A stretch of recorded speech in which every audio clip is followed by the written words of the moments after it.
प्यारे दोस्तों, वंदे मातरम। लक्ष्मी शरीर प्राण सब, धर्म स्थिर है, धर्म अडिग है, धर्म कभी हारता नहीं। और धर्मों में से सबसे बड़ा धर्म है राष्ट्र धर्म। जो भावना देश के साथ जुड़ जाए, अगर भावनात्मक होकर ही वोट डालना है तो देश के साथ भावना जुड़ जाए, वो भगत सिंह बनाती है, राजगुरु बनाती है, सुखदेव बनाती है। ये ना समझना ये स्वाधीनता तुम्हें यूं ही मिली है, हर कली इस बाग की खून पी के ही खिली है। बिछ गए वो नींव में, दीवारों के नीचे गड़े हैं ये महल, अपने शहीदों की चिताओं पे खड़े।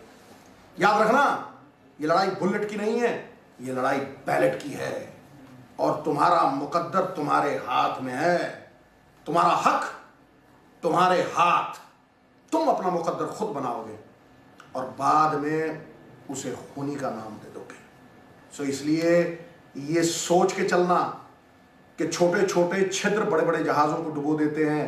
देश की तस्वीर और तकदीर को अगर बदलना है तो वोट से चोट करना पड़ेगा।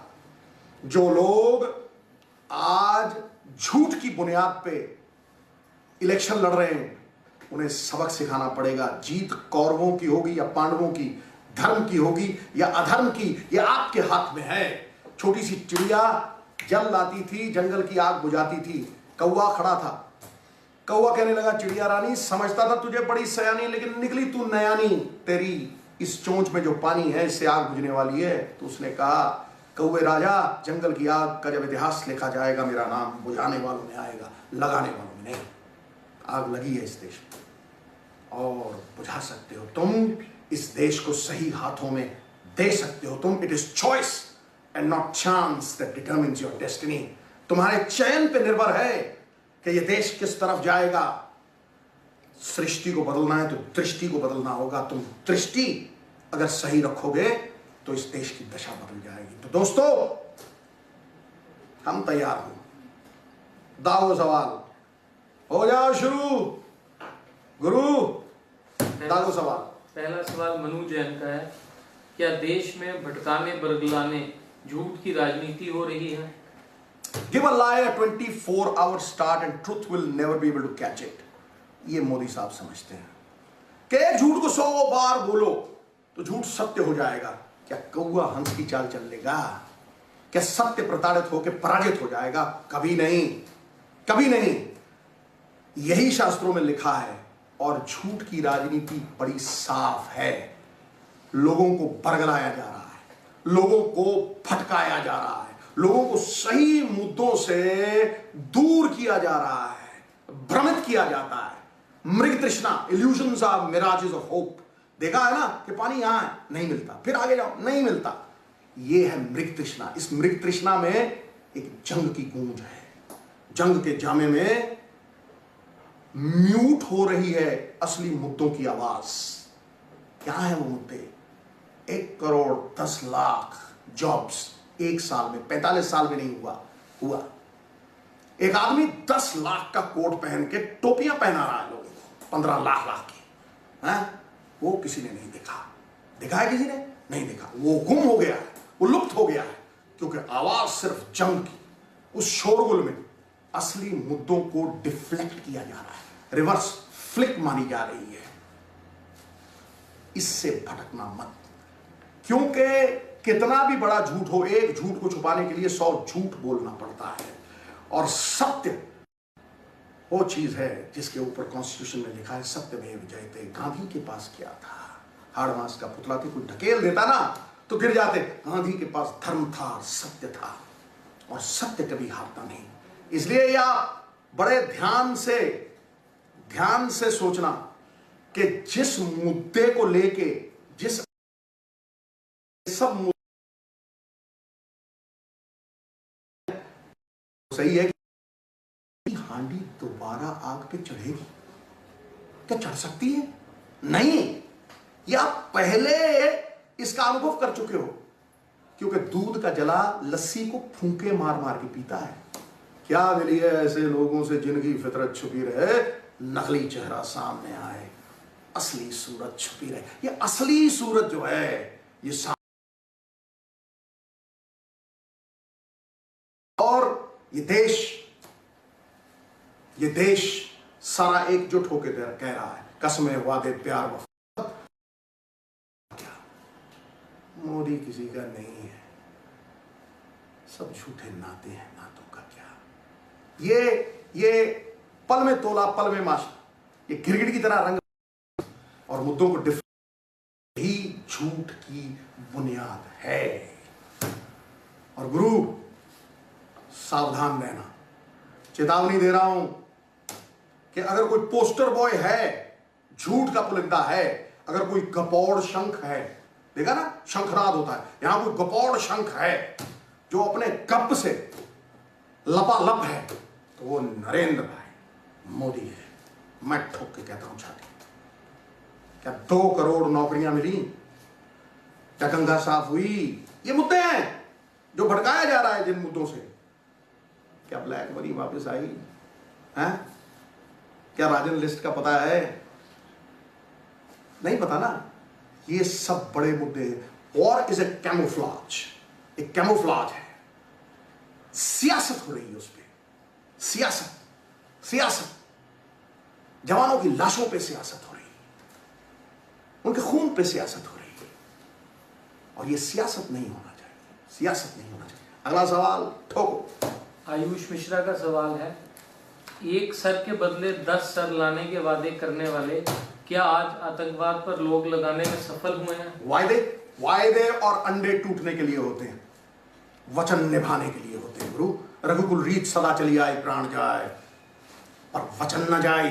राहुल गांधी ने जो कहा वो किया, लेकिन ये जो वायदे करते हैं ना, ये वायदे हमेशा टूटने के लिए होते। इनसे पूछो कि आतंकवादियों के नाम पे लड़ाई लड़ने वाले, और बिल्कुल सही है वो लड़ाई, आतंकवादियों से लड़ना चाहिए, कुचलना चाहिए।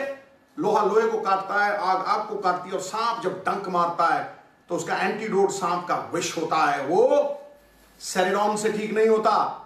लेकिन पूछो इनसे कि अजहर मसूद को उसकी बेड़ियां काट के छोड़ने खुली हवा में कौन गया था? कौन था? सिक्योरिटी एडवाइजर था। तो काले चश्मे में कौन है? जरा पता करो यार, जरा पता तो करो।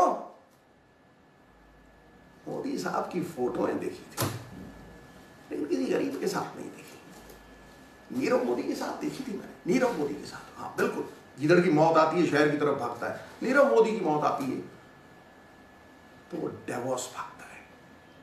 क्या इन लुच्चे लफंगों के साथ ही पाला पड़ता है उनका? मैंने किसी किसान के साथ उनकी फोटो नहीं देखी, हाँ मैंने किसी गरीब के साथ उनकी फोटो नहीं देखी, लेकिन डावोस में मैंने चमक चमाती फोटो देखी थी नीरव मोदी के साथ। अरे वाह, क्या बात है गुरु। तो मैं उनसे सवाल करता हूं कि जवान क्यों मरे? ये बड़ा सवाल है। क्या security adviser, national security adviser ये बता सकते हैं कि ये इंटेलिजेंस फेलियर था कि नहीं? 350 किलो आरडीएक्स कहां से आया? जब मोदी साहब जाते हैं सड़कें बंद हो जाती है, चक्का जाम, पंजाबी में कहते हैं चक्का जाम, किल्ली टाइट, कुत्ता पूंछ नहीं मारता, परिंदा पर नहीं मारता, 3000 जवान जाता है, हैं? 15 घंटे सोता नहीं। तो भैया आम आदमी के लिए सड़क खुली है? 350 किलो आरडीएक्स लेके कोई अकेला आदमी धाए बीच में घुस जाता है? हाँ, ये इंटेलिजेंस है क्या? ट्रैकर कहां थे जो फौज के आगे चलते थे? सैटेलाइट सिस्टम कहां है जो आज भी बड़े बड़े देशों में चलता है? जब फौज चलती है उसके आगे ट्रैकर चलते हैं। और भाई जब डीजीपी ने गुहार लगाई सीआरपीएफ के कि एयरलिफ्ट करो, वो सस्ता पड़ता है, तो क्यों नहीं? वर वी प्रिवेंटिंग और प्रिपेयरिंग, और where we repenting and repairing? एक भी शहीद के घर अगर मोदी साहब गए हों तो मैं नीचे बैठने के लिए तैयार हूं। हाँ, देवता ना काठ की मूर्ति में, ना मिट्टी की, देवता भावना में विद्यमान है, और भावना ही सब कुछ है। भावनाहीन आदमी ठंडे लावे के समान होता है। नरेंद्र भाई मोदी, इस सवाल सीधे आपके ऊपर होंगे। जिस जंग में, सुनिए, ये मैं नहीं कहता, ये जगतगुरु चाणक्य कहते हैं, जिस जंग में राजा की जान को खतरा ना हो, वो जंग नहीं है, वो राजनीति है, वो सियासत है। करो ना, सियासत करो, लेकिन मेरे भाई फौज को छोड़ दो। फौज पवित्र है, फौज हमारी आन बान शान है। इस फौज को छोड़ दो, इसका सियासीकरण मत करो, इसके कंधों से ये सियासी तीर मत दागो। अरे भाई, तुम भ्रमण करने जाते हो तो 6,500 करोड़ रुपया खर्च होता है। मैं अपने मुंह शादी मुबारक, मियां मिट्ठू, मोदी ने ये कर दिया, अखबारों में विकास करा दिया है जी, गुड़ में टट्टू उड़ा दिया। क्यों जी? 2,000 करोड़ रुपए बाहर विदेशी यात्राओं पे, और जवानों को एयरलिफ्ट नहीं कराओगे? क्या ये इंटेलिजेंस फेलियर नहीं है? तो ये सवाल है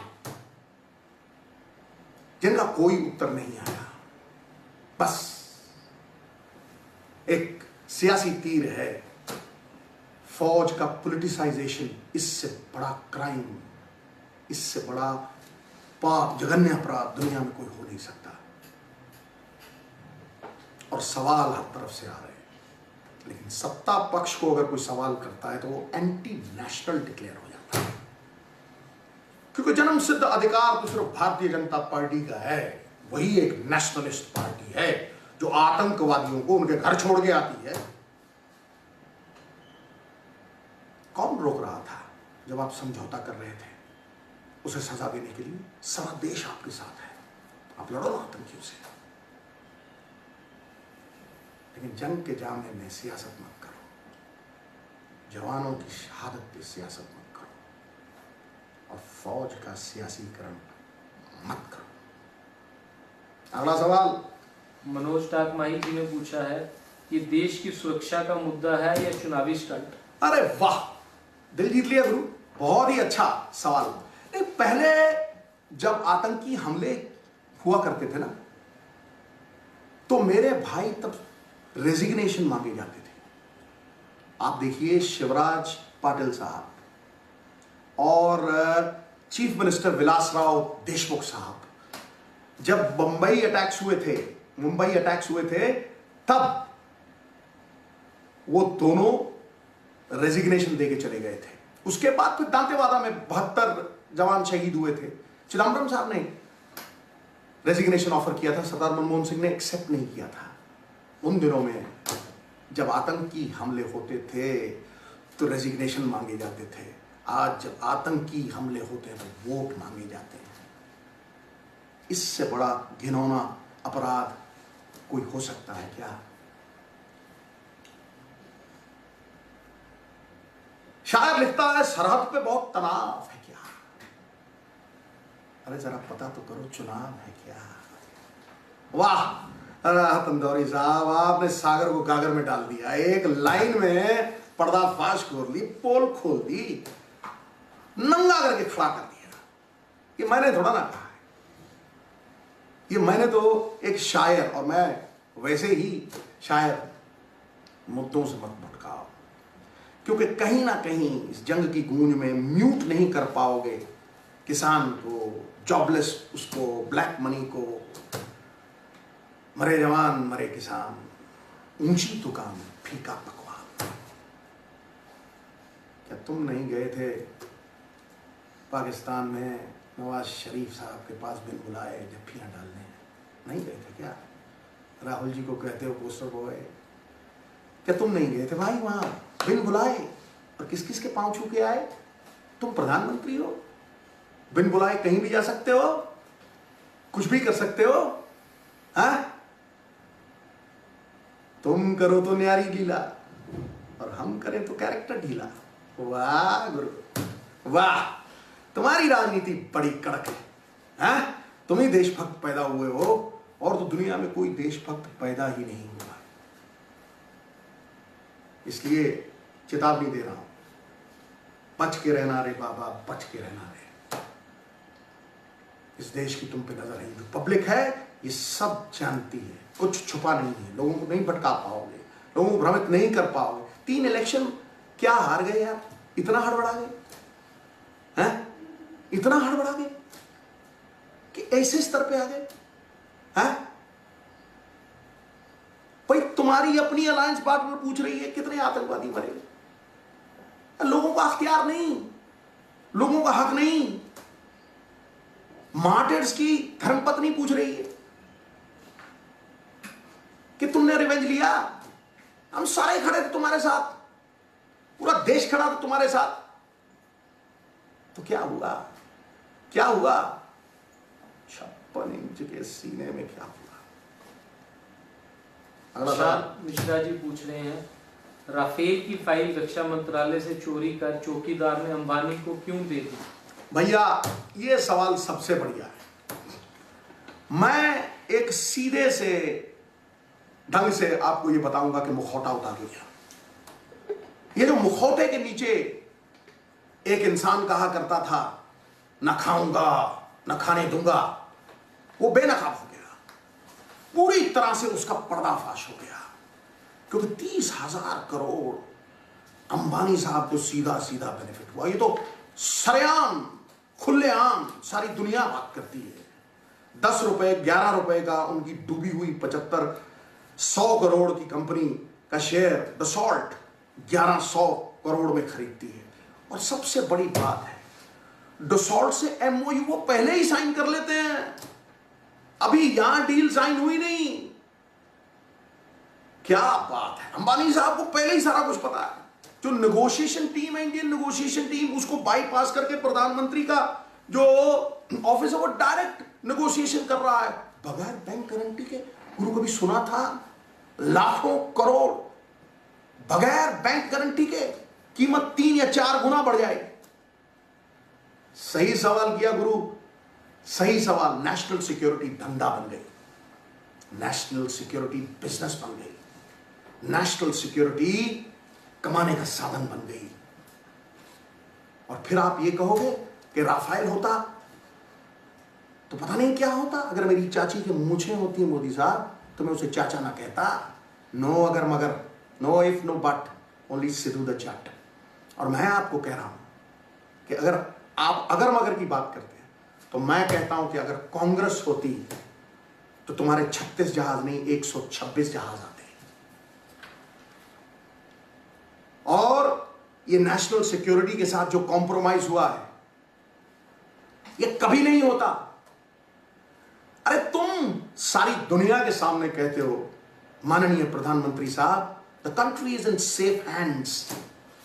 अरे जो हाथ राफेल की फाइल को महफूज ना रख सके, उनके हाथों में ये देश महफूज है। सुनिए सुनिए, आवाज सुनिए, आवाज सुनिए क्या कह रही। जिन्हें हम हार समझे थे गला अपना सजाने को, वही अब नाग बन बैठे हमारे काट खाने को। यह हकीकत है। डरते वो होंगे जिन्हें खौफ होगा। Cowards die many times before their deaths, the valiant taste of death. But once. ये राफेल का मुद्दा, ये राफेल का मुद्दा जो है ये छोटा मोटा मुद्दा नहीं है। ये आपको पूरी तरह से बेनकाब कर जाएगा। आप किसी सेल्समैन को रखते हैं, मैं इंटरव्यू लेता हूं, मैं कहता हूं क्या अनुभव है भाई, कहां काम किया भाई, कितने साल काम किया भाई, क्या अंबानी साहब की कंपनी को कितना अनुभव था जहाज बनाने में, कद्दू भुइयां। और आपने इन पूंजीपतियों के जुम्मे नेशनल सिक्योरिटी लगा दी, लड़खड़ाती डगमगाती कंपनी खड़ी कर दी। हाँ, एक बात मैं आपको बता दूं, बड़े बड़े लोग हैं आप, कोयले की कोठड़ी में जाएंगे ना तो सफेद चादर लेके निकल नहीं पाओगे। और एक बार दाग लग गया ना, उसे लाख बार धोते रहना, वो दाग मिटने वाला नहीं, ये कलंकित करते रहा, आपको करता रहेगा। और क्या है जिस पे विश्वास होता है, क्या है जिस पे लहर बनती है? Man of genius are admired, man of power are feared, man of character are trusted. आपका किरदार खेरू खेरू हो गया, बिखर गया, बिखर गया प्रधानमंत्री ताश के पत्तों की तरह। विश्वसनीयता नहीं रही। विश्वसनीयता क्या होती है? जिस प्रधानमंत्री की कीर्ति नष्ट हो जाए उसका सब कुछ गया, उसका यश, उसका वैभव गया। A good name is worth all the riches in life. नाम खराब कर दिया। ये किरदार पूरी तरह से खेरू खेरू होके बिखर गया। और विश्वसनीयता कैसी गई? विश्वास कोई कमल का फूल नहीं है। ये कोई कमल का फूल नहीं है कि धूप में कुमला जाएगा। विश्वास तो तूफानों में नैया को खेता है। विश्वास मिट्टी के बर्तन की तरह है कि एक बार टूट गया ना, थूक लगा के लाख बार जोड़ते रहो, गूंद लगा के लाख बार जोड़ते रहो, दरारें दिखती रहेंगी। एक बार गया जवानी की तरह, वापस नहीं आता। फिर आपने विश्वास खो दिया। और अब शायर कहता है, दरबार वतन में जब एक दिन सब जाने वाले जाएंगे, कुछ अपनी कज़ा को पहुंचेंगे, सियासी कज़ा मौत, सियासी कुछ अपनी कज़ा को पहुंचेंगे, कुछ अपनी सजा को पाएंगे। हिंदुस्तान वालों, ऐ खाक नशीनों उठ बैठो, अब वक्त कहां पहुंचा है जब तख्त गिराए जाएंगे और ताज उछाले जाएंगे। जो आदमी नेशनल सिक्योरिटी पे खड़ा नहीं उतर सका, वो कैसे कह सकता है the country is in safe hands? किस पनाह पे कह सकता है? ऐ देशवासियों, प्यारे दोस्तों, वतन की फिक्र कर ऐ नादान, नादान वतन की फिक्र कर ऐ नादान, मुसीबत आने वाली है। तेरी बर्बादियों के मशवरे आसमानों में हैं, न समझोगे तो मिट जाओगे हिंदुस्तान वालों, तुम्हारी दास्तान तक न होगी दास्तानों में। बात खत्म, खटैक। अगला सवाल। आर्यन गुप्ता का सवाल है, किसानों का कर्ज माफ ना कर अंबानी अडानी का कर्ज माफ क्यों? वाह, देखो भाई, कर्जा तो दोनों पार्टियों ने माफ किया है। कांग्रेस ने भी माफ किया है और बीजेपी ने भी माफ किया है। फर्क इतना ही है कि कांग्रेस ने किसानों का, मजदूरों का कर्जा माफ किया है और भारतीय जनता पार्टी ने 0.1% पूंजीपतियों का कर्जा माफ किया है। तथ्य के आधार पे, प्रमाण के आधार पे, सूर्य प्रमाण नहीं देता कि उसमें प्रकाश है, उसका तेज प्रमाण होता है। और मौना फिर मौना है, चाहे पर्वत के शिखर पे खड़ा हो और देवता फिर देवता है, चाहे कुएं की गहराई में खड़ा हो। सरदार मनमोहन सिंह वाहिद एक प्राइम मिनिस्टर जिसने 72,000 करोड़ रुपया कर्जा माफ किया किसानों का। 72,000 करोड़ रुपया। ये नहीं कि उन्होंने, जो ऊंचे कैपिटलिस्ट हैं उनका कर्जा माफ नहीं किया, 87,000 करोड़ उनका भी किया। और जो नॉन परफॉर्मिंग एसेट्स, सबसे बड़ा षड्यंत्र जिसमें नीरव मोदी, माल्या, ऐसे कई लोग आ गए जो जोर पे, राजनीतिक जोर पे सरकारी बैंकों से पैसा लेते हैं और फिर जन्मसिद्ध अधिकार समझते हैं कि भैया ये हमने वापस नहीं करना, ये ऐश विद कैश है, ये हमारा अधिकार है। वो 2 लाख करोड़ था सरदार मनमोहन सिंह के टाइम पे। आपकी सरकार आई, मोदी साहब, आंकड़े झूठ नहीं बोल सकते। जैसे तिनका हवा का रुख बताता है ना, आंकड़े ये बता देते हैं कि माजरा क्या है, मसला क्या है। तो फिर सरकार बनी आपकी, और अब ये आंकड़े आपको मैं बता रहा हूं। आपने किसान का कितना कर्जा माफ किया? ये क्रिकेट खेलते थे ना, तो ये इसका बह रहता था। ये परफॉर्मेंस है आपकी। ये अंडा 0। आपने पूंजीपतियों का जो कर्जा है वो कितना माफ किया? पूंजीपतियों का कर्जा माफ करते हो तो रेवेन्यूज फोरगॉन कहते हो, फिर ये कहते हो कि हमने ये इंसेंटिव दिया, और किसान को कहते हो कि हमने तुम्हें सब्सिडी दी है। कितना माफ किया? 3,50,000 करोड़ रुपए माफ कर चुके हो, इंसेंटिव दे चुके हो। और एनपीए 2 लाख से कितना हो गया?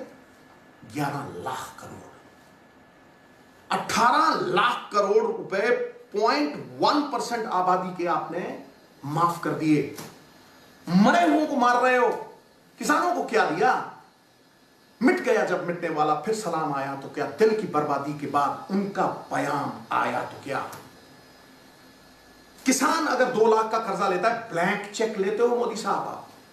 ब्लैंक चेक बैंक लेते हैं, और ब्लैंक चेक अगर पहला डिफॉल्ट हुआ नहीं, उसने पहली किस्त नहीं दी, उसको जेल में डाल दिया जाता है, उसका कोऑपरेटिव बैंक के ऊपर नाम लिखा जाता है, उसे जलील किया जाता है, उसे इंसल्ट किया जाता है। तो ऐसे कौन से सुरखाब के पर लगे हैं अडानी को कि 1 लाख करोड़ रुपए की देनदारी है। आप उनके हवाई जहाजों में हो ना, मैं जानता हूं, मैं जानता हूं 1 लाख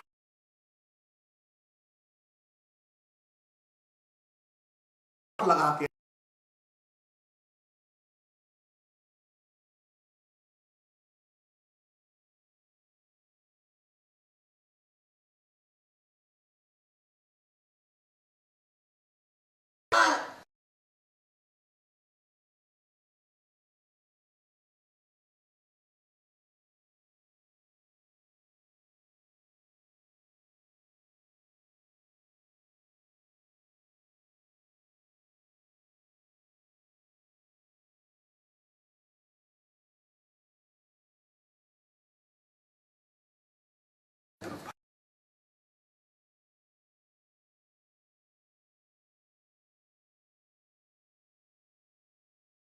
यथार्थ के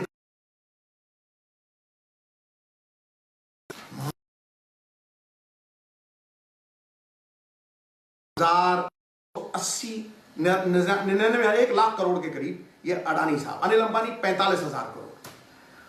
और फिर आप इनको 5 and 25 देते हो कि जो 5 साल में कर्जा वापस करना है वो 25 साल में करो। भाई क्या टांका है, क्या आपका नाता है, क्या सुमड़ी में घुमड़ी है कि भाई इन्हीं को फायदा दिया जा रहा है। 37,284 करोड़ ऐसा, ठीक है। आलोक इंडस्ट्री जिनको रिलायंस ने खरीदा वो 22,000 करोड़। मोदी साहब, जब भी मैं पेट्रोल पंप पे जाता हूं ना तो आपका हंसता हुआ नूरानी चेहरा देखता हूं। क्या बात है, स्माइलिंग फेस। हाँ जी, जब सरदार मनमोहन सिंह थे एक बैरल की कीमत 150 डॉलर प्रति बैरल थी, राइट। उन्होंने कभी 80 रुपए से ऊपर पेट्रोल नहीं। आप आए 40 डॉलर पे आ गई, ये मतलब 4 गुना कम हो गई। क्या आपने फायदा गरीब को दिया? क्या आपने फायदा किसान को दिया? आपने डीजल को भी डीरेगुलराइज कर दिया, जो फायदा उसे मिलता था वो भी छीन लिया, लेने के देने पड़ गए। आपने 175 रुपए देके उससे 225 ले लिया जीएसटी लगा के फर्टिलाइजर पे और फर्टिलाइजर के साथ पेस्टिसाइड पे। लेकिन आपने वो फायदा रिलायंस और एसआर के पेट्रोल पंपों को खड़ा करने के लिए दिया। वो खड़े हो गए, वो मर गए थे जब 150 डॉलर प्रति बैरल था, लेकिन उनके झंडे में डंडा आपने लगाया। सरकारें भंवरे की तरह होती कि फूल से रस भी ले लेती हैं, फूल भी जिंदाबाद, भंवरा भी जिंदाबाद। आप तो झोंक बन गए, मरे वो खत्म कर दिया। छोटा व्यापारी बड़े व्यापारी के सामने खत्म हो गया। और यही मैं कहता हूं कि फार्मर सर्वाइवल के लिए उसकी एग्जिस्टेंस स्टेक पे है। और ये जो बड़े बड़े लोग हैं इनके पास इतना पैसा है, साथ पुश्ते खत्म नहीं होगा। ये तो ऐश विद कैश के लिए जी रहे हैं ना। मैं आपको 1970 में और ये मैं डंके की चोट पे कह सकता हूं, 73 रुपए प्रति क्विंटल कनक की एमएसपी थी। एक प्रोफेसर को 90 रुपए तनख्वाह मिलती थी। उसकी तनख्वाह आज 300 गुना, 450 गुना टीएडीए मिला के, और जो बड़े बड़े एम्प्लॉय हैं सरकारी कॉर्पोरेट्स में 1000 गुना बढ़ गई। लेकिन किसान की एमएसपी 19 गुना बढ़ गई है। क्या कसूर है उसका? और आप मजाक कर रहे हो किसान को 6,000 रुपया देके। 5.5 साल आप सो रहे थे। कुंभकर्ण भी 6 महीने बाद आदम बो करता हुआ उठ जाता था। मोदी साहब, आपने कुछ नहीं किया। अब आप कह रहे हो कि हम 6,000 रुपए प्रति साल देंगे। महीने के कितने बनते हैं बताओ ना? 450 रुपया महीना दोगे एक किसान को? अरे उसको एक दिन का 1000 मिलना चाहिए, 2000 मिलना चाहिए। उसकी जो कैलकुलेशन है, जो डीजल की कीमत के अनुसार कीमतें बढ़ती हैं, उसको आपने कितनी कीमत दी है? 1992 में डीजल की कीमत 6 रुपए थी और गेहूं करीब 350 रुपए था और 270 रुपए धान था। डीजल बढ़ गया 80 तक, यानी 17 गुना, और किसान की एमएसपी आज 1500 और 1800 है, मतलब 5 गुना भी नहीं बढ़ी। इससे बड़ा मजाक क्या करोगे? किसान को अगर खड़ा करना है तो उसकी इनकम को बढ़ाना होगा, और उसकी इनकम को कम से कम नहीं, उसको पर किसान 15 से 18,000 रुपया एक महीने का चाहिए, तब वो खड़ा होता है।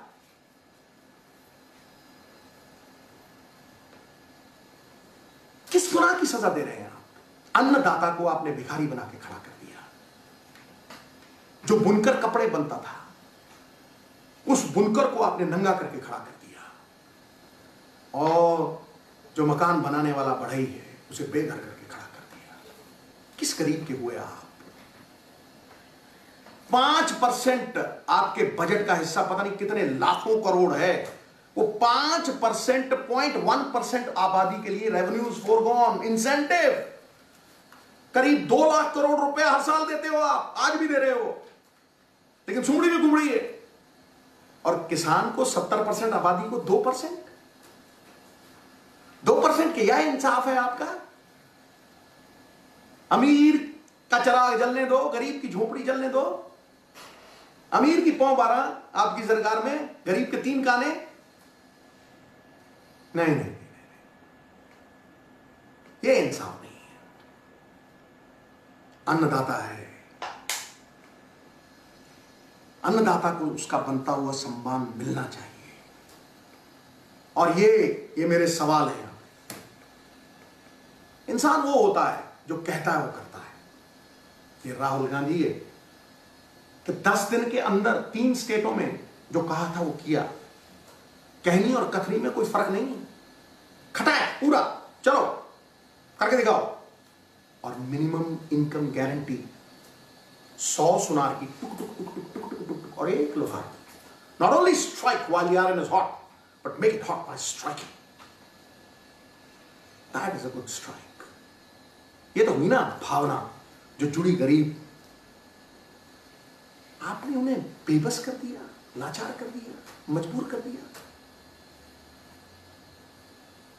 और इन भगौड़ों के लिए ऐसी योजना बनाएंगे, इनको कुछ चित कर ही नहीं सकता।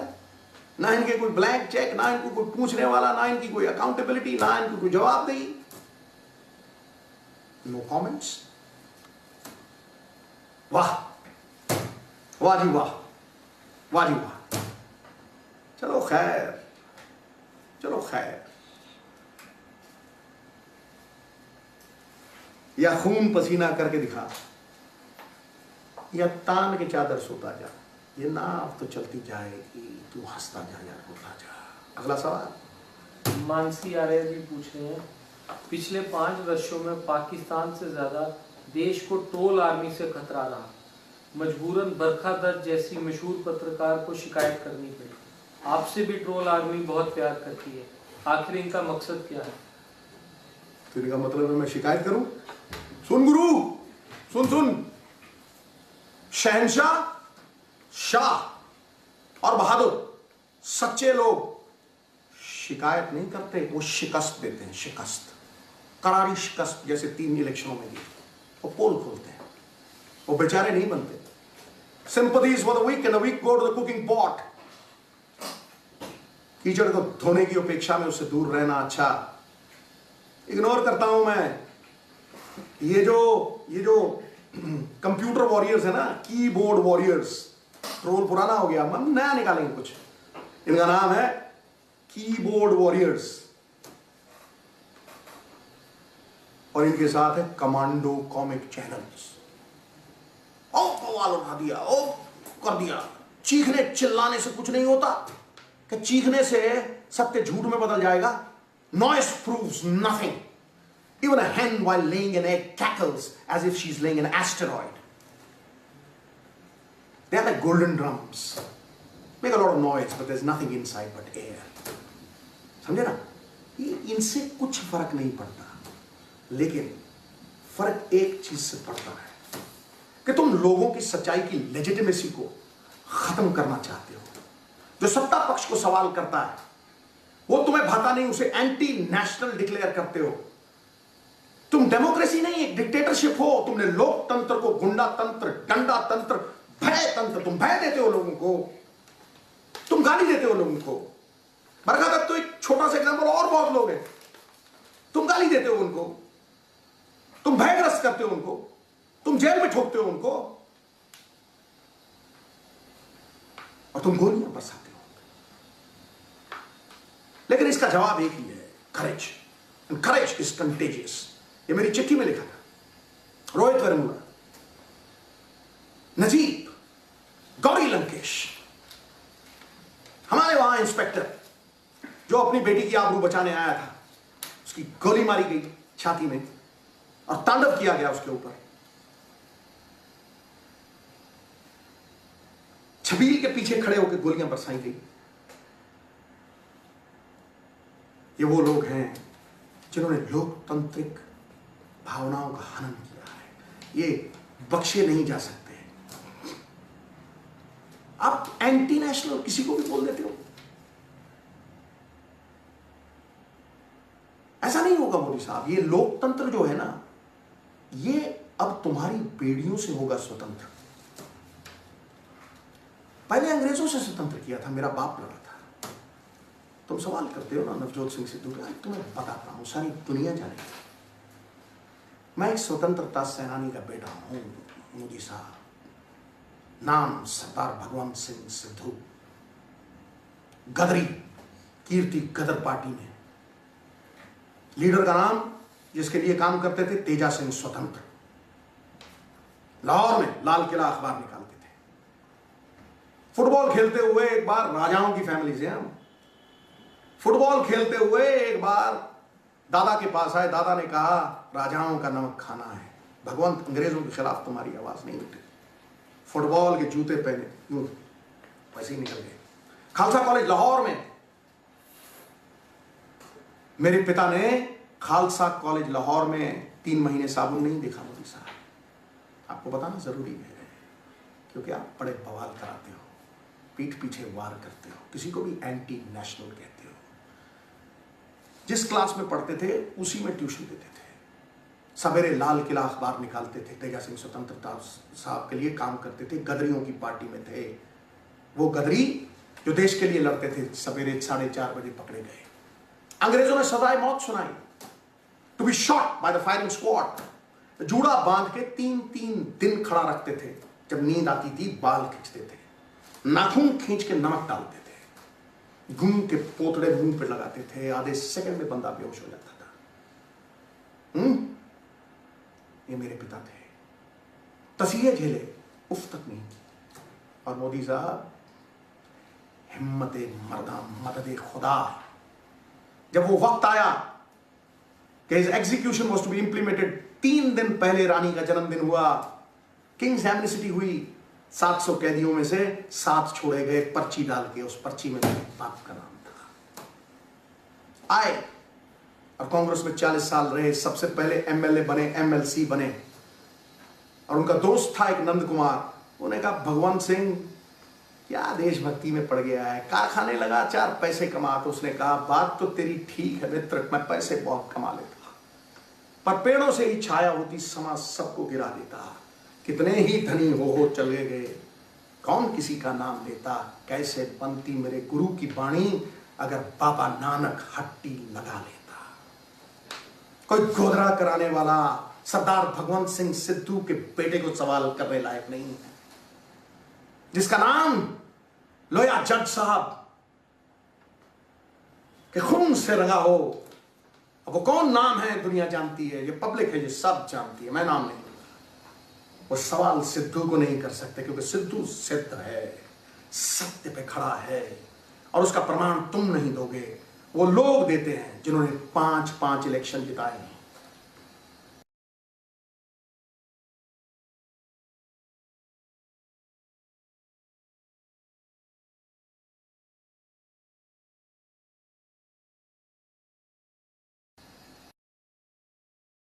हो गए जो तस्कर थे, आप तो उन लोगों के साथ खड़े हो गए। आपने कहा प्रधान साहब ने कहा कि उनके खिलाफ रैली करेंगे, रैली 4 बार रखी गई, नहीं आए।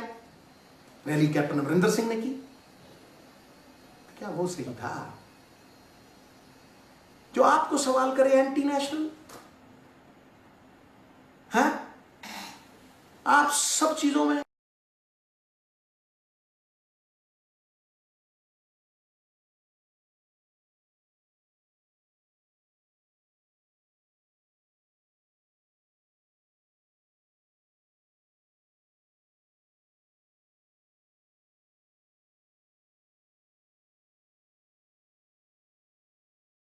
का भी समय लिखेगा अपराध। जो चुप है इस जंग में, इस धर्म और अधर्म की जंग में, इस सच और झूठ की जंग में, जो चुप है उनका अपराध भी लिखा जाएगा। क्योंकि गुरु गोविंद सिंह पातशाह का सिख है नवजोत सिंह जुल्म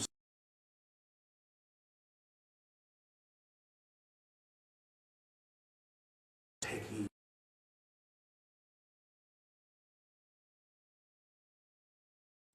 योगी को नहीं डरा सकते, भोगियों को डराना, जितना मर्जी डराना।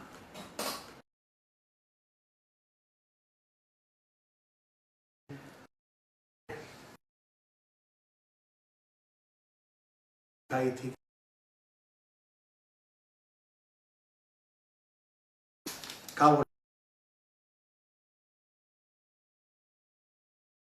भगवान शेक्सपियर की लिखी हुई है, मुझे 1000 बार पढ़ाई है। लड़ाई बुलेट की नहीं है मोदी साहब, लड़ाई बैलेट की है। लोकतंत्र में अहिंसा, मेरे लीडर राहुल गांधी, बाबा नानक की विचारधारा कहीं बड़ी है।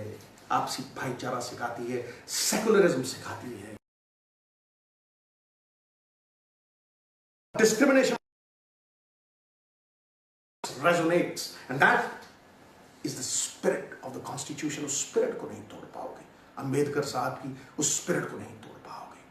क्रिकेट मैच होता है, कोई पंजाबी है, कोई गुजराती है,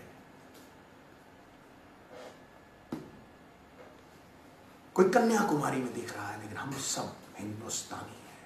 जो भरा नहीं है भावों से बहती जिसमें रसदार नहीं, और ये नहीं है पत्थर है जिसमें स्वदेश का प्यार नहीं। जिसमें ना निज गौरव का, ये मेरी मां सिखाया करती थी मोदी साहब को, जिसमें ना निज गौरव का ना निज देश का स्वाभिमान है, वो नर नहीं है, पशु है, निरा मृतक के समान है। और स्वाभिमान से जीने वाला सिद्धू, स्वाभिमान वो सात्विक सुगंधित फूल की तरह है, जिसके इर्द गिर्द गुणों के भंवरे गुंचित रहते हैं। इस स्वाभिमान को गिरा नहीं पाओगे, इस अलख को मिटा नहीं पाओगे। इस चलती ज्वाला, इस बढ़ते हुए सैलाब, इस इनकलाब, इस बदलाव को तुम रोक नहीं पाओगे, क्योंकि तूफान जब छूम के उठेगा तिनकों से न डाला जाएगा। अगला सवाल लक्ष्मी नेगी जी ने पूछा है, किसी वर्ग ने 2014 में सबसे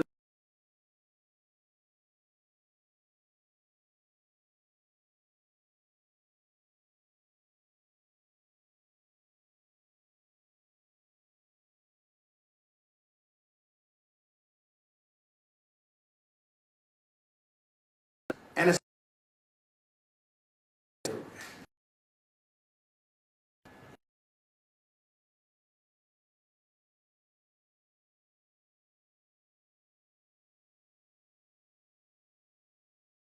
फॉर्मली 93% है। जो चाय वाला उसकी दुकान पे काम करता है वो 500 रुपए में काम करता है। जो मजदूर किसान की खेत में काम करता है वो 600 रुपए में काम करता है। हाँ जी, जो पकौड़े तलता है वो भी 600 रुपए में काम करता है। जो मजदूरी करता है वो भी 500 रुपए में काम करता है। आप तो किसान को पूरे एक महीने का 450 लोगे ना, वो 450 लेता है। किसान भी जब मंडी में टमाटर बेचने जाता है वो भी 500 रुपए दिहाड़ी के ऊपर ही किसी को लेता है। उसको खत्म कर दिया आपने, उन्हें लाइनों में खड़ा कर दिया। मैंने किसी अंबानी, किसी अडानी, किसी माल्या को लाइन में खड़ा हुआ नहीं देखा।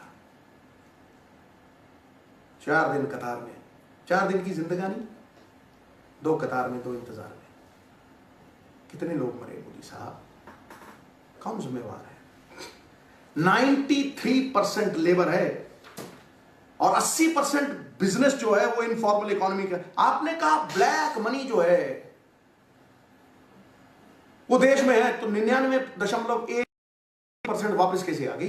कहां है वो ब्लैक मनी भाई? है कहां है वो? मैं बताता हूं। आपने उस ब्लैक मनी को पर्पल कर लिया। पर्पल जहां जहां डिमोनेटाइजेशन हुई, बड़े डिनोमिनेशन के नोट 5,000 पाउंड, 1,000 पाउंड, 2,000 पाउंड, ये सब 100 पाउंड पे, 50 पाउंड पे आ गए। डॉलर, 5,000 डॉलर, 1,000 डॉलर, ये सब 100 डॉलर पे आ गए। इंदिरा जी ने 5,000 रुपए, 1,000 रुपए कैंसिल करके 100, 200, 300 रुपए लगा, क्योंकि ढोना बड़ा मुश्किल है। गाड़ी में अगर रखोगे तो 1,000 का नोट तो आप जेब में डाल के चले जाओगे, 20 लाख, और 20 लाख में गाड़ी भर जाएगी। आपने उल्टी गंगा बहा दी। आपने 1,000 का नोट बंद करके, 500 का नोट बंद करके 2,000 का पर्पल नोट निकाला। वाह क्या बात है, पर्पल पैच किया आपने। एक एक दिन में डिमोनेटाइजेशन में अगर चैलेंज करना हो तो कहीं पे भी करना। अहमदाबाद बैंक, अमित शाह साहब डायरेक्टर, 745 करोड़ रुपए 5 दिन में जमा। मोदी साहब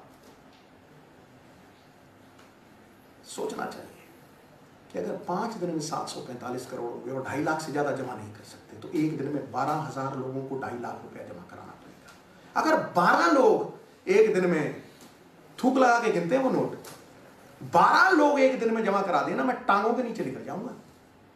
तो ये कैसे हो गया कि 12,000 लोग एक दिन में 2.5 लाख रुपया जमा करा के 745 करोड़। राजकोट बैंक 500 करोड़। जयेश भाई आपके कैबिनेट मिनिस्टर, वाह रे वाह, पढ़े पढ़े यार मेरी फतो दे है। अंधा सिपाही कानी घोड़ी, पिधना खूब मिलाई जोड़ी। अंधा गुरु बहरा चेला, दोनों नरक में ठेलम ठेला। पंजाबी में कहते हैं अन्ना मारे अन्नी नू, कुसोन बजे थम्मी नू। अंधा अंधी को मार रहा है, दूसरा कहीं थम्मी को लग रहा है। हिंदी ट्रांसलेशन भी आती है मुझे, हैं? वाह रे वाह, क्या पर्पलाइजेशन की पंकजा मुंडे। 500 करोड़, 600 करोड़ के ऊपर 22,000 करोड़ रुपया ब्लैक मनी, पर्पल। अरे वाह, हमारे क्रिकेट में कहते हैं पर्पल पैच। वाह यार वाह, पर्पल पैच। तभी तो ये कॉमेडी जो ये कमांडो चैनल्स हैं, ये झुंझुना लेके मोदी मोदी मोदी मोदी मोदी मोदी मोदी करते। उनमें से एक का नाम नहीं लूंगा, he is the greatest mind ever to stay in prep school. मैं कह रहा हूं क्या फर्क पड़ता है? किसान का इनकम आपने कहा था 1.5 गुना कर दूंगा, चलो 2 गुना कर दूंगा। लेकिन ऐसी कौन सी गिदड़ सिंगी है, हमारे यहां कहते हैं पंजाब में गिदड़ सिंगी है, देखो पारस है, कि आपने 16,000 गुना चेक, 16,000 गुना, 14,000 गुना, 80 करोड़ का मुनाफा। ये कहां से हो गया यार? किसान को दे दो, लेबरर को दे दो, आम आदमी को दे दो। लेकिन आपने योजना बनाई है, मैं जानता हूं ये तगड़ी योजना है। एक जनता ने भी बनाई है। मैं आपको डंके की चोट पे कहता हूं कि 2016 में आपने नोटबंदी योजना चला दी। जेटली साहब ने टैक्स को बदल दो, आपने कहा नोटों को बदल दो, उन्होंने कहा टैक्स को बदल दो। ये योजना उन्होंने चला दी। उसके बाद योगी साहब, क्या बात है, उन्होंने नाम बदल दो योजना का, कि जनवरी में अगर ठती है तो जनवरी का नाम अप्रैल रख, शायद गर्मी लगने लगी है जी। उन्होंने ये योजना चला दी। मोदी साहब अब जनता भी एक योजना चला रही है, सरकार बदल दो योजना। बड़ी जल्दी बुरे दिन जाने वाले और राहुल गांधी आने वाले। ये लिख लो मेरी बात, जितनी आहुतियां लेनी है लो, शौक से लो। नहीं डरते तुम्हारे ट्रोल से, नहीं डरते तुम्हारे भयतंत्र से। शरीर मिटा सकते हो, आत्मा नहीं तोड़ पाओगे। योगी की, भोगी की नहीं है। खून के आंसू रुलाए हैं तुमने बहुत लोगों को, मुखौटा है तुम्हारा, मैस्करेडर, और वो मुखौटा उतर गया। मैं कह रहा हूं मुखौटा उतर गया। मेक इन इंडिया क्या किया तुमने? बुलेट ट्रेन जापान से, सरदार पटेल का बुद्ध चाइना से, है जी, और बहुत कुछ विदेशों से। बस मेक इन इंडिया, पकौड़े तलना, पकौड़े तलेंगे नौजवान। राफेल फ्रांस से, वाह। हर चीज में एक पैराडॉक्स है, एक झूठ है। नौकरियों की बात जब आती है तो मुझे एक कहानी सुनाई थी, मैं हंस के, मतलब मुझे समझ नहीं आया कि यार ये ऐसी कहानी क्या है। एक रशिया का डॉक्टर आया, उसने डींग हाकी, कहने लगा हम किडनी निकालते हैं, दूसरे बंदे में डालते हैं, और बंदा 2 दिन में 9 पर 9 हो गए घूमने लगता है। तो अमेरिकन आया, उसने कहा हम दिल निकालते हैं, दूसरे बंदे में डालते हैं, और बंदा 5 दिन में 9 पर 9 होके यूं शूं करके जाता है, नौकरी पे चला जाता है। अब आया भाई जापानी, जापानी कह रहा है कि हम खोपड़ी को खोलते हैं, नस वस कसते हैं।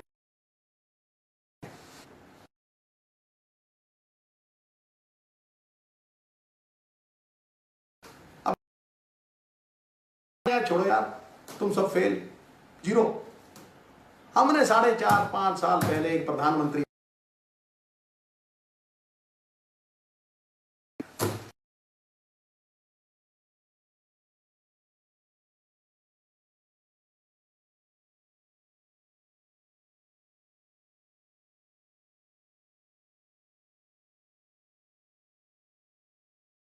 भी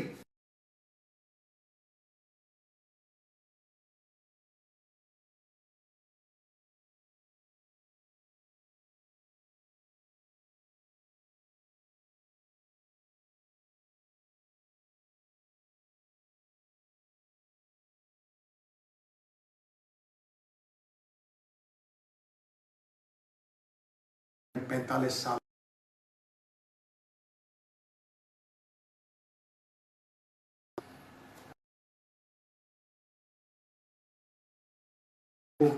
ध्यान बटा दे, किसी और तरफ चले जाएं।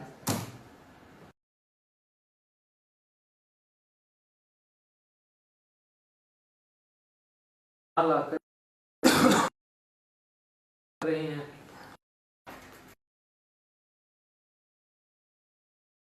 सवाल किया है।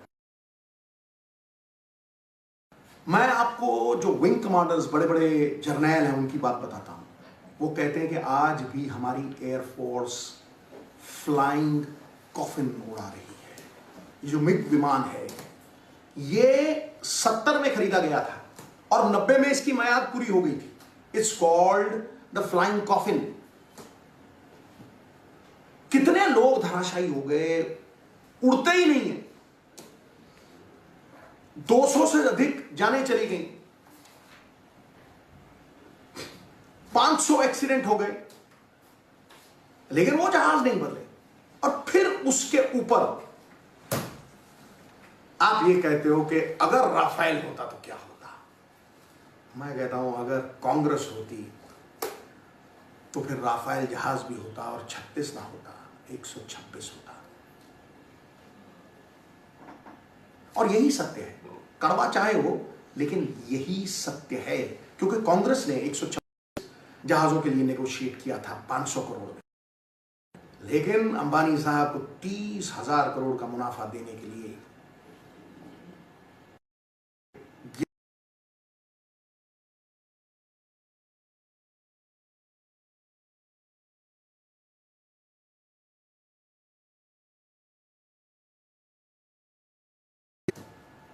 अपने दोस्त को, कमाल है, कमाल है। गिरवी रख दिया आपने राष्ट्रीय सुरक्षा, गिरवी रख दिया आपने नेशनल सिक्योरिटी, और बिना बैंक गारंटी के साइन कर दी, बिना बैंक गारंटी के।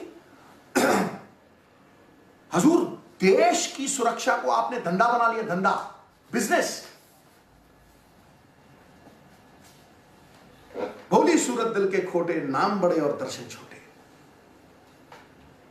ये नहीं चलेगा, ये नहीं चलेगा। देश की सुरक्षा के साथ जो कॉम्प्रोमाइज कर गया वही तो एंटी नेशनल है।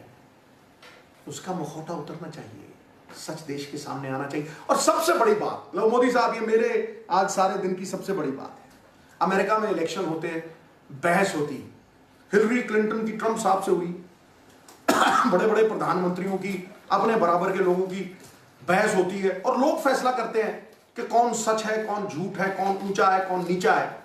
आवाज़ खलक नगाड़ा खुदा, जनता की आवाज में परमात्मा की आवाज है। तो हमारा प्रेसिडेंट बार बार गला फाड़ के चीख चिल्ला के कह रहा है कि आओ मोदी साहब मेरे साथ बैठो, आ जावे माही तेनू अखियां उड़ीक दियां, मेरे साथ बहस कर लो और लोगों को फैसला करने दो। लेकिन आप मौन हो। हैं? किसी जमाने में प्रेस कॉन्फ्रेंस हुआ करती थी, हमारे प्रेसिडेंट साहब करते, आप तो सिर्फ मन की बात करते हो। कमाल है यार। आओ ना यार, बैठो टेबल पे, बहस करो ना, बताओ ना देश को कौन ठीक है कौन गलत है। जैसे फाइल चोरी हुई वैसे ही अच्छे दिन भी चोरी हो गए। वो देश की सुरक्षा क्या करेगा मोदी साहब जो एक फाइल, डिफेंस फाइल की रक्षा नहीं कर सका। Country is not in safe hands. I am categorical. Truth cannot be mutilated. In the war of right and wrong, you cannot afford to be neutral. Neutral gear में नहीं हूं मैं। You're right, you're wrong. ये तो public है, ये सब जानते। मैंने नहीं कहा, राजेश खन्ना, फिर मेरे को तो एंटी नेशनल कह देते हो। हैं जी, सरदार भगवंत सिंह के बेटे को। अगला सवाल दिलशेर सिंह ने पूछा है कि आपको लगता है मोदी सरकार के 5 सालों में संविधान और संवैधानिक संस्थान कठपुतली की तरह हो गए हैं? कठपुतली तो बहुत छोटा शब्द है। कठपुतली में क्या है, कठपुतली नाचती है, दिखता कुछ है लेकिन ऊपर से तुनका कोई और मारता है। लेकिन ये तो रबड़ के गुड्डे बना दिए, देखा ना, रबड़ के गुड्डे को चाबी दो, ये बना दिया आपने। दिन में चला करती थी सीबीआई, रात को चलती है, एक दूसरे पे तानाकशी करती है, और रॉ एक्सपोज कर दिया आपने, सारी दुनिया के सामने एक्सपोज हो गया रॉ। और ये तो हद हो गई, अनप्रेसिडेंटेड है कि जुडिशरी सवाल करे लेजिस्लेचर के ऊपर और कहे कि हमें चलाना बंद कर दो, हमें डिक्टेट करना बंद कर दो। आरबीआई मतलब जब देश तब तक खड़ा है जब तक आरबीआई खड़ा है। आरबीआई की आर्म ट्विस्टिंग करते हो, बाजू मरोड़ते हो और कहते हो कॉन्टिंजेंसी फंड दे दो। अब किसी और नाम पे 28,000 करोड़ रुपया ले लिया निजी स्वार्थ के लिए। क्या देश हित देखा आपने? हैं? और फौज के कंधों से सियासी तीर चलाते हुए। For God's sake, leave the army alone. They're for fighting battles for this nation, not your elections. Judiciary, RAW, IB, CBI, ये संस्थाएं देश का गौरव हुआ करती थी, गौरवपूर्ण बिताया हुआ 1 घंटा कीर्ति रहित युगों से कहीं बेहतर है। बुलबुला चाहे एक पल क्यों ना जिए, मोदी साहब सबसे ऊंचा होके जीता है। ये सुच्ची और उच्ची पंजाबी में कहते हैं कि पाकीज़गी थी, पवित्रता थी, ऊंची संस्थाएं थी। आपने इन्हें अपनी नजरों में गिरा दिया। आरबीआई का गवर्नर इस्तीफा देता है, क्या एक कोइंसिडेंस है? सीबीआई का टॉप बॉस इस्तीफा देता है। आपने इन्हें बेबस कर दिया, लाचार कर दिया, मजबूर कर दिया। ये गौरवमयी संस्थाएं लाचार, बेबस, बेचारे हो गए। नहीं मोदी साहब, मैं तो समझता हूं और समझता था कि दाल में कुछ काला है तो दाल ही काली है। मैं सोचता था रंग में भाग है, ये तो कड़ी में कोयला है। सब उदासी की तरफ है। नया सृजन चाहिए, नई उमंग चाहिए, नई तरंग चाहिए। द पॉलिटिक्स ऑफ होप, ये आस और विश्वास जो आपकी लहर में था कभी, ये खेरू खेरू हो गया। आस रही, न विश्वास। बस एक बढ़ता हुआ सैलाब है, एक इनकलाब है, और हर तरफ एक ही आवाज है, बदलाव है, बदलाव है।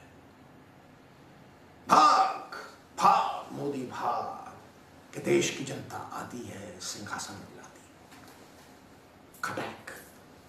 अगला सवाल दुर्गेश जी ने पूछा है, मोदी जी ने 2014 में किसानों के लिए बड़े बड़े वायदे किए थे, लागत का 1.5 गुना मुनाफा दिलाने की बातें की थी, बदले में मंदसौर में गोलियां मिली, दिल्ली में लाठियां और 6,000 रुपए के एहसान का तमाचा। क्या यही था किसानों के लिए अच्छे दिन का वादा? इसका जवाब मैं दे चुका हूं कि मोदी साहब 0.1% पूंजीपतियों को 17 लाख करोड़ रुपए का मुनाफा दे चुके हैं। किसानों के लिए कुछ नहीं है, ना कोई कर्जा माफी है, बस एक रैपर है। लॉलीपॉप देखा, वो रैपर वाला लॉलीपॉप, अंदर उसके भी कुछ नहीं है, वो रैपर वाला लॉलीपॉप है कि अब आपको हम 6,000 रुपया साल देंगे। 6,000 साल महीने का कितना हुआ? 460 रुपए। वाह, दिहाड़ी का लेबरर को मिलता है। आप किस तरह से इस किसान की इनकम को उठाएंगे, उनके लिए मंडियां बनवाएंगे। 6% किसान एमएसपी ले पाता है, और जो एरिड एरियाज हैं, जो एरिड एरियाज जहां पे पानी उतना नहीं है, 20-20 एकड़, 5-5 एकड़ के बराबर है, वहां कहां से कहां आ गए हम? अन्नदाता को कहां खड़ा कर दिया हमने? किस तरह से, किस तरह की मजबूरी में वो आज खुदकुशियां कर रहा है? क्या दिया है आपने उसको? दिया कम है और लिया ज्यादा है। हमारे यहां लहर चला करती थी स्वाधीनता से पहले, पगड़ी संभाल जट्टा पगड़ी संभाल होए, बैरिया ने आज तेरा लुट लिया माल होए। अरे बैरियों ने कहां लूटा, ये तो अपनों ने लूटा। कितनी जंगें जिताई इस जर्नैल ने, इस सबसे महान हिंदुस्तान के सपूत ने। 2% पंजाब का एरिया है, 60% अनाज पूरा किया। ग्रीन रेवोल्यूशन, व्हाइट रेवोल्यूशन मिट गया जब मिटने वाला फिर सलाम आया तो क्या, दिल की बर्बादी के बाद उनका पयाम आया तो क्या। ये उस खली महाबली जर्नैल जैसा है जिसको खत्म करने की साजिश अपनों ने ही रच दी। खली बड़ा तगड़ा जर्नैल था, कितनी लड़ाइयां उसने राजा को जिताई। राजा को लगा यार ये हमसे ही बड़ा होता जा रहा है। इल्जाम लगाया, पेट इल्जाम है, राष्ट्रद्रोही, और खली को बांध के पीपल के पेड़ के साथ खड़ा कर दिया और कहा पत्थर मारो भाई, पत्थर मारो। अब सब आगे पत्थर मारते थे, खली बिल्कुल नहीं रोया। आंख से खून चले, यहां से खून चले, यहां से खून चले, हर जगह से खून, लेकिन वो नहीं रोया। फिर उसकी अपनी फौज उसके सामने खड़ी कर दी, कहा मारो पत्थर। अब कैसे मारे वो बच्चों की तरह पाले हुए, महफूज रखे हुए फौजी? तो एक ने, पहले ने फूल उठा के उसे मारा, और जैसे ही फूल खली को लगा वो फूट फूट के रोने लग गया। कहा यार पत्थर मारने पे तू रोया नहीं, और फूल मारा तो तू रोया? कह रहा लोका मारे रोड़े, लोगों ने मारे पत्थर, मुझे पीड़ रता ना हुई, मुझे कोई पीड़ नहीं हुई, कोई दर्द नहीं हुआ। लोका मारे रोड़े, मैंने पीड़ रता ना हुई। मित्रा ने फूल मारिया, दोस्तों ने फूल मारा, मेरी रूह अंबरा तक रोई, अंबर तक मेरी रूह रोई। देखिए इस किसान को, जिसके लिए राहुल गांधी साहब ने 3 स्टेटों में सब कर्जे माफ कर दिए, मिनिमम इनकम गारंटी लाके खड़ी कर दी, और आज चुनाव की आड़ में आप फिर इनको लॉलीपॉप दे रहे हो 500 रुपए महीने का। इनकी इनकम को बढ़ाने का कोई साधन है? अरे देखो, एम्प्लॉय की इनकम 500 गुना बढ़ गई। सरकारी employ every year 4.5 lakh get 7th pay commission का फायदा। डीए, डियरनेस अलाउंस, क्या किसान को दिया है आपने? तोलो ना उसी तराजू में उनको।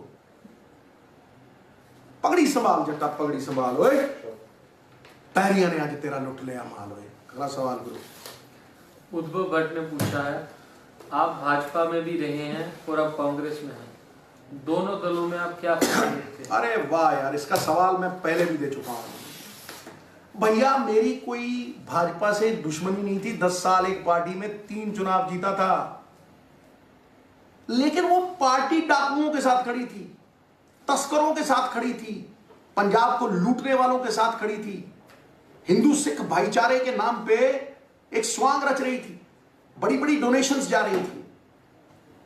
जिन लोगों ने पीढ़ियां तबाह कर दी नशे की तस्करी से, पंजाब को दबा के लूटा और डट के कूटा, सवाल करो वो भी ऐसे ही थे। तो उनके साथ खड़े थे। सिद्धू ने क्या कहा?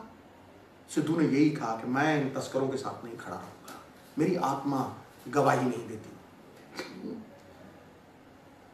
आपने सिद्धू को वहां से खींच लिया और यह कहा कि पंजाब में मत रहे, कुरुक्षेत्र से लड़ ले। 3 बार जीता हुआ आंधियों में, जब कोई अमृतसर से लड़ता नहीं था, कोई एमपी 16 महीने से ज्यादा अमृतसर का एमपी नहीं रहा। मैं 3 बार 5 साल एमपी रहा, कभी 2.5 साल बाद इलेक्शन आया, फिर 2.5 साल बाद आया। 3 इलेक्शन आंधियों में, चलती आंधियों में, जब 50 सीटों पे कोई एमपी नहीं था भारतीय जनता पार्टी का, तो सिद्धू अमृतसर से था। ठीक है, 50 सीटों पे। और तुमने कहा कुरुक्षेत्र चला जाए। क्यों? जब मोदी लहर आई, रबड़ी खाने का टाइम आया, गन्ने चूसने के लिए बंदरिया और डंडे खाने को रीछ, तो सिद्धू कुरुक्षेत्र चला जा। सिद्धू के वचन का कोई मोल नहीं। रघुकुल रीछ सदा चली आई। मेरी मां ही समझा गई मुझे, मेरे पिता ने ही शास्त्रों से लिख लिख के बोला कि तेरी वैल्यू तब है जब तेरी जबान पे भरोसा है।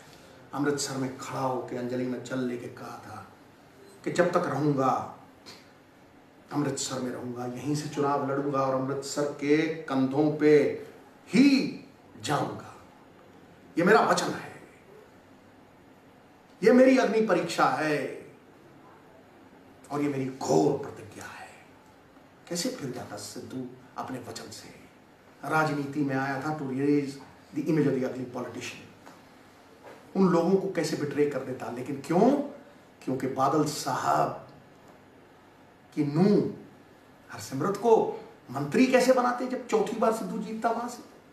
इसलिए कुरुक्षेत्र चला गया और एक तीर से 2 शिकार। सिद्धू को पंजाब से बाहर भेज दो और जिसको वो सबसे ज्यादा सम्मान देता है उसको यहां ले आओ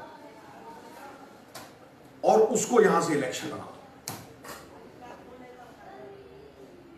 और सिद्धू चला जाएगा। जीता रहा हूं अपनी धुन में मोदी साहब, दुनिया का कायदा नहीं देखता। जीता रहा हूं अपनी धुन में, दुनिया का कायदा नहीं देखता। रिश्ता निभाया है तो दिल से कभी फायदा नहीं देखता। सिद्धू ने त्यागी लोकसभा। लिलड़ियां निकालते हैं लोग, करोड़ों लेके घूमते हैं आपके पास टिकट लेने के लिए। सिद्धू ने कहा नहीं तोड़ूंगा वचन, नहीं छोड़ूंगा गुरु का घर। कुकर है सिद्धू, नौकर है गुरु घर का। इलेक्शन नहीं लड़ेगा, तू मंत्री होगा, सिख फेस है अकेला, जहां हाथ रखेगा वहां मिलेगा। गुजराल आके बोलता है मुझे, पूछो उससे। सिद्धू ने कहा नहीं लड़ूंगा। हाँ, मुझसे बड़े को किसी को ला रहे हो, पार्टी का फैसला है, आओ, लेकिन इनकी कैंपेनिंग में नहीं करूंगा। सिद्धू तब भी पंजाब के साथ था, आज भी पंजाब के साथ है। आप गुंडों के साथ खड़े थे। फिर आपने रोटी का टुकड़ा फेंका मोदी साहब। आप टाट फेंकते हो ना, सौदेबाजी में मास्टर हो। आपने कहा राज्यसभा ले ले सिद्धू, राज्यसभा ले ली। आपका हुक्म था, आप पड़े थे। आपको कहा राज्यसभा पंजाब की तरफ ले जाएगी, मेरी जड़ की तरफ ले जाएगी। जड़ है तो तना है, पत्ते फल। तो मेरे लिए पुण्य स्थली है, पूजनीय है। गुरु रामदास पातशाह का स्वरूप है, सदाशिव महादेव है, मेरी मां है। लेकिन अगर राज्यसभा मुझे पंजाब से दूर ले गई तो मेरे लिए इसका होना ना होना कोई मायने नहीं रखता। और मोदी साहब 2 महीने बाद, 1.5 महीना भी नहीं हुआ था राज्यसभा में, आपके किसी बड़े जर्नैल ने मुझे कहा, मैं नाम नहीं लेना चाहता, तब नहीं लिया तो अब क्यों? आपके किसी बड़े जर्नैल ने कहा पंजाब से दूर रहो, अगर कैंपेन नहीं करनी तो पंजाब से दूर रहो। मैं कहा चुप तेरी राज्यसभा, बता दो मोदी साहब किसी ने आपकी 6 साल की राज्यसभा को लात मारी हो? लोग तो बाजू दे देते हैं, मैं ठोकर मार के चला आया। उसूलों पे आँच आए तो टकराना जरूरी है, ये मेरे पिताजी गाया करते थे जब कीर्ति कदर पार्टी में थे। सुनो, उसूलों पे आँच आए तो टकराना जरूरी है, और जिंदा हो तो जिंदा नजर आना जरूरी है। तो कौड़ी की नहीं थी वो राज्यसभा सिद्धू के लिए। सिद्धू ने पंजाब को चुना, और तुमने तस्करों को, गुंडों को, लुटेरों को, क्योंकि वो बड़े बड़े फंड भेजते थे। ठीक है भाई, उन लोगों के तो वसूल ही है, नवाब बड़ा ना भैया, the whole thing is that कि सबसे बड़ा भैया ठोकर नहीं मारता ऐसे पैसे पे। सिद्धू के बाप ने उसके माथे पे लिख दिया था नॉट फॉर सेल। अब समाप्ति पे आ गए हम, एक आध सवाल और रह गया होगा। अगला सवाल दागो भाई। और दूसरी बात और अंत ये करता हूं, फिर सवाल पूछा गया कि आपने मां कहा था पार्टी को, भी पकड़ लो पूछ। अरे भैया मां कहा था, ये तो नहीं कहा था कि सौतेली मां है, कैकई है कि कौशल्या। यहां मेरे माँ बाप ने 42 साल सेवा की कांग्रेस पार्टी की, मौलाना अब्दुल कलाम आजाद उनके साथ, सरदार पटेल के साथ, जवाहरलाल नेहरू साहब के साथ, महात्मा गांधी के साथ। वो मेरी घर वापसी थी, और वर्कर गाना गा रहा था, आपने सुना नहीं वो जब प्लीनरी सेशन हुआ था, आ जावे माही दिन अखियां उड़ीकती हैं। It was a home run for me. खटैक। अगला सवाल काजल रावत जी ने पूछा है, नीरव मोदी और नरेंद्र मोदी के बीच में समानताएं बताएं। अरे वाह, क्या सवाल से ही इन लोगों को लोन क्यों मिलता है? अरे क्या सवाल किया है गुरु। देखो भैया, दोनों 10 लाख का कोट पहनते हैं और 15 लाख का चूना लगाते हैं, ठोक के लगाते हैं। लगाते कि नहीं लगाते? दोनों जवाब नहीं देते, नो कमेंट्स। दोनों अकाउंटेबल नहीं, दोनों ट्रांसपेरेंट नहीं, और दोनों विदेशों के भ्रमण करते हैं। 2000 करोड़, 3000 करोड़, दोनों को कोई पूछता नहीं है। नीरव मोदी साहब के साथ फोटो कितनी गौरवान्वित कर रही थी, आपने देखी कि नहीं? किसी किसान के साथ देखी, किसी गरीब के साथ देखी, किसी मार्टिर के साथ देखी? 40 करोड़ का बंगला तो जला दिया, लेकिन ब्लैंक चेक क्यों नहीं लिया 20,000 करोड़ का? और वो तो मौज कर रहे हैं। मोदी साहब, अगर आप ये सोचते हो कि ब्लैक मनी किसी ने कार की डिग्गी में रख रखी है, या अपने घर में जमीन खोद के उसके नीचे छुपा रखी है, या कमरा भर रखा है, तो गलत है। ब्लैक मनी सोने चांदी के रूप में विदेशों में है। ब्लैक मनी यूरो में है, डॉलर में है, पाउंड में है। Money is just an exchange value. लेकिन the cynic knows the price of everything and the value of nothing. Value किसकी घट रही है और किसकी बढ़ रही है, ये समझिए और समझाइए लोगों को। मैं समझा रहा हूं, वैल्यू बढ़ रही है यूरो की, वो लाखों करोड़, 90 लाख करोड़, आप कहते थे ना 90 लाख करोड़, 15-15 लाख सबके हिस्से में आएगा। वो 90 लाख करोड़ रुपया यूरो को तगड़ा कर रहा है, पाउंड को तगड़ा कर रहा है, डॉलर को तगड़ा कर रहा है, रुपया गिरता चला जा रहा है। और रुपए के साथ इन्फ्लेशन हो रही है। रुपए के गिरने के साथ 500 रुपया जो मजदूर कमाता है उसकी वैल्यू 200 रुपया रहेगी। यह सत्य है, कड़वा है, लेकिन यही सत्य है।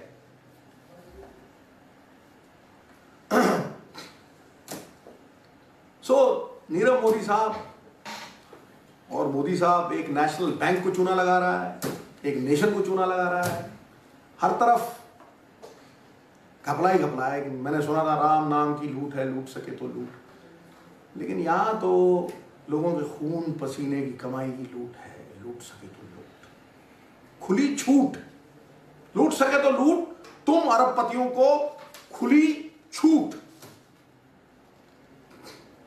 ये खुली छूट है तुम सबको, क्योंकि तुम्हारा कोई ब्लैंक चेक नहीं है, तुम्हें अरेस्ट नहीं किया गया, 1 लाख करोड़ रुपया तुम्हारी देनदारी है, तुम्हें किसी ने पूछा भी नहीं। तुम्हारे तो जहाजों में भ्रमण होता है, अडानी लिखा होता है, तुम ठगाक करके, कितने कैंपेनर जाते हैं उसमें, है? चलो, क्या मिली है ऐसे लोगों से जिनकी फितरत छुपी रहे, नकली चेहरा सामने आए, असली सूरत छुपी रहे। वो गाना था ना, पर्दे में रहने दो, पर्दा जो उठ गया तो फिर हाय तौबा, उठ गया पर्दा, उठ गया। नबील मलिक का सवाल है, देश के अन्नदाता से भी वर्तमान सरकार ने धोखा किया। फसल बीमा के नाम पर सुनते हैं अपने दोस्तों की कंपनी को खूब फायदा पहुंचाने हैं, क्या ये सच है? मैं कहा इससे बड़ा सत्य ही कोई नहीं।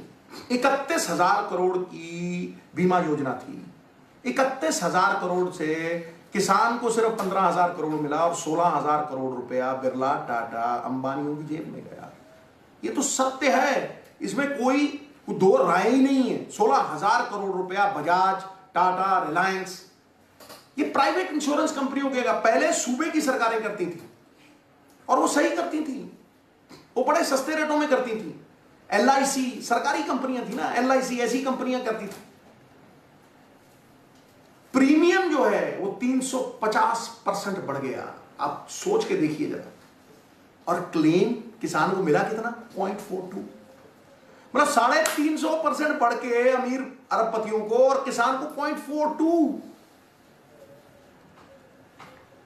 2,80,000 फार्मर सोया की खेती करता है, एंटायर क्रॉप जितना भी है, वो क्रॉप फेल हुआ तो प्रीमियम 173 करोड़ का और किसान को मिलता है 30 करोड़। नेट प्रॉफिट बड़ी कंपनियों को, मैं मैथ्स में कमजोर था, मुझे भी पता है, 143 करोड़ रुपए।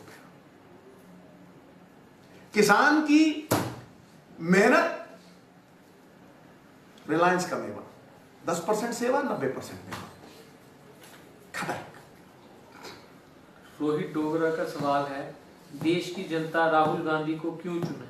अरे बहुत बड़ा सवाल करती है, यहां पे खड़ा है सारा देश, यहां पे खड़ा है भाई, और ये जवाब सुनते जाना, क्योंकि यहां अंत करूंगा, क्योंकि ये चरम सीमा है कि क्यों राहुल गांधी को क्यों चुना जाए मोदी साहब। मोदी साहब की हर तरकीब खोटी पड़ गई, जिंदगी अब छोटी पड़ गई। देखो, एक ने सत्य के अलावा कुछ बोला नहीं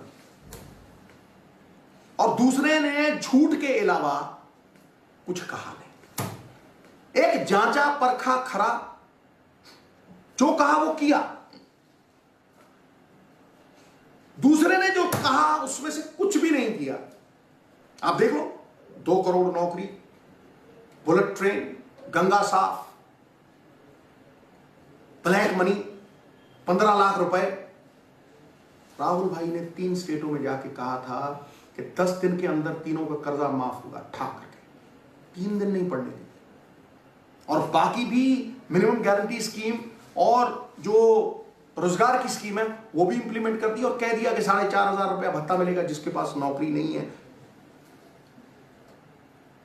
यही शरण है भैया, यही बात है।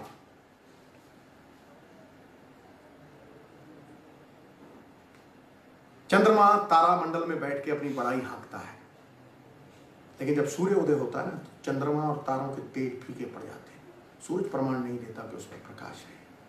सत्य प्रमाणित करना नहीं पड़ता, कहनी और कथनी एक जैसी है।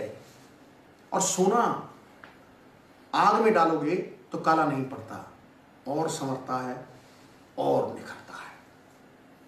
जितनी कठिन परिस्थिति उतना राहुल गांधी सामने। जब सत्ता थी तो पीछे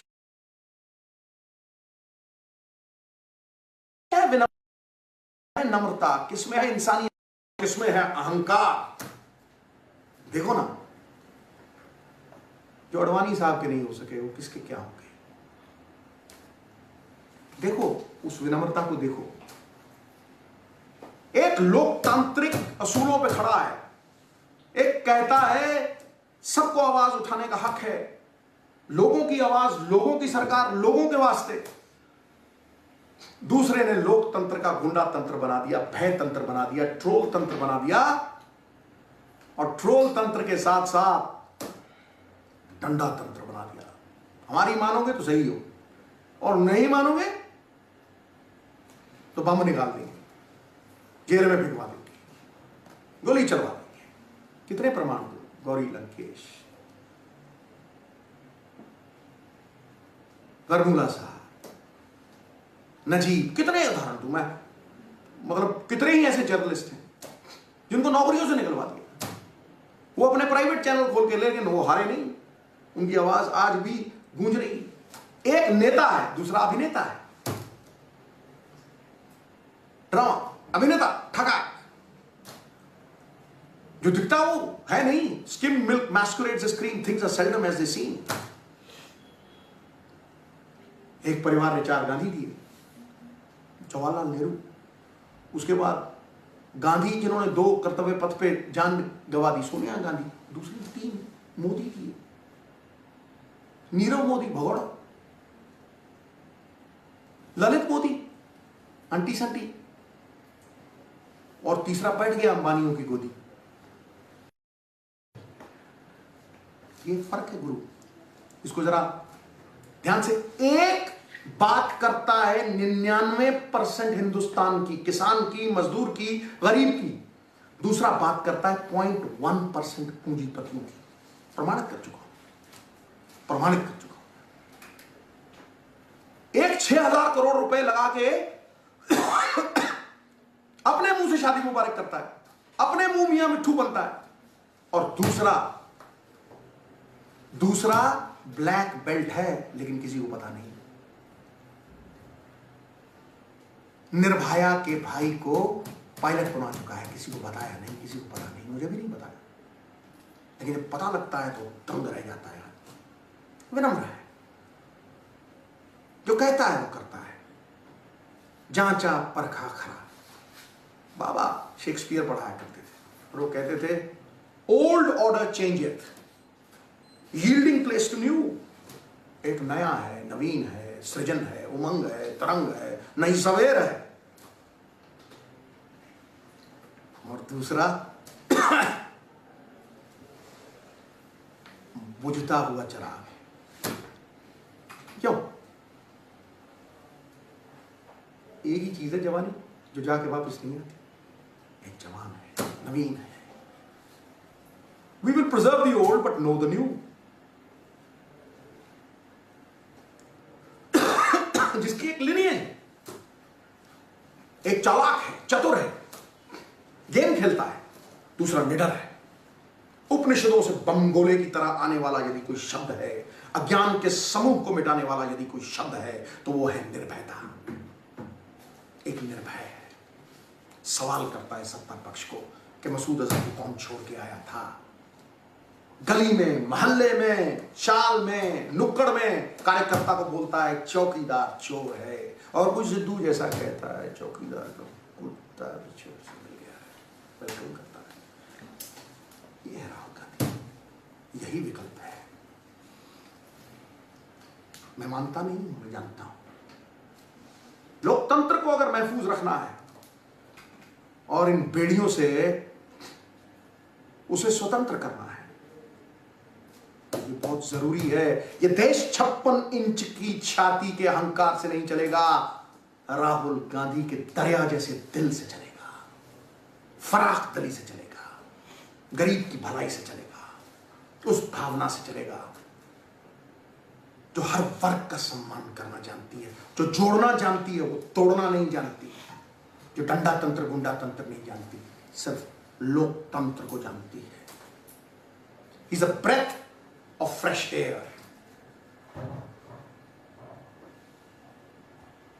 अनलॉक पोटेंशियल आपका तो सबने देख लिया ना, वो अनलॉक पोटेंशियल है, अभी बने नहीं प्रधान। तो ट्रेलर ऐसा है तो फिल्म तो तगड़ी होगी ना। 1 साल में 3 इलेक्शन जीते, उसी से हड़बड़ा गए।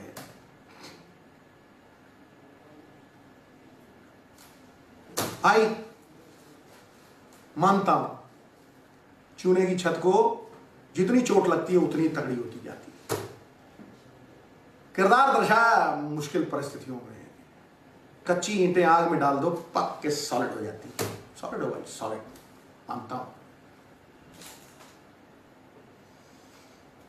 सुरखरू हुए आप कठिन परिस्थितियों में, और मेरी बिग बॉस और मेरे बिग बॉस दोनों कठिन परिस्थितियों में फलते फूलते हैं। कोई फूलों की सेल नहीं दी इनको। एक को ईस्टर्न यूपी और दूसरा तब आया, हमारा लीडर है, हमारा हीरो है, हमारा बॉस है। तब आया जब पार्टी में कोई खड़ा होने के लिए तैयार नहीं था। 100 भेड़ों के आगे एक शेर लगा दो, भेड़ें शेर हो जाती हैं, और 100 शेरों के आगे एक भेड़ लगा दो तो शेर ढेर हो जाते हैं। ये लीडरशिप होती है। कमजोरियों को ताकत में तब्दील करती है, राह की बाधा को सफलता की सीढ़ी बनाती है, हार को जीत में तब्दील करती है। That is what unlock potential is. एक लीडर ये नहीं कहता मुझ पे विश्वास करो, मैं चारों तरफ मैं ही दिखूं, 6000 करोड़ में दिखूं चाहे। एक लीडर कहता है तुम अपने आप में अलग चलाओ, अपने आप जगाओ, खुद ब खुद खड़ा हो जाओ।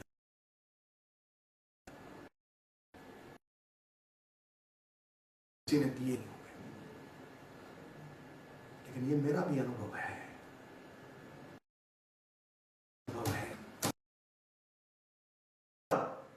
अचीवमेंट नहीं होगा क्योंकि बुरे दिन जाने वाले हैं और राहुल गांधी आने वाले हैं। ये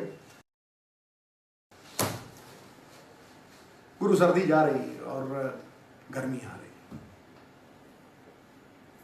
भाजपा जा रही, कांग्रेस आ रही। शब्बा खैर, सलाम, सत श्री अकाल, नमस्ते, बात खत्म, खत्म।